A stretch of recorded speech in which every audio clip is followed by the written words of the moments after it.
I've never had a cat before. I always had a V-bottom, and I boat mainly over in the Intercoastal or off of Fort Lauderdale.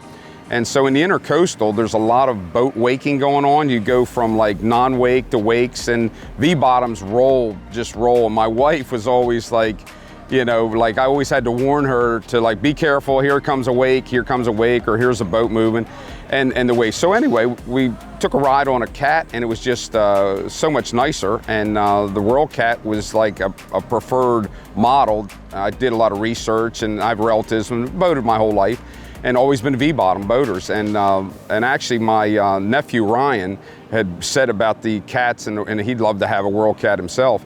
And I took a look at those and just kind of like thought that was a good answer to the rolling bottom. And I didn't realize at the time how much nicer they handle, how much they ride. And then when we started going offshore, I was just super impressed. And I know we hear this all the time. I go in and out of Haulover a lot. And you know, when you talk to people about going in and out of there, they talk about the inlet being, you know, kind of a treacherous place to go.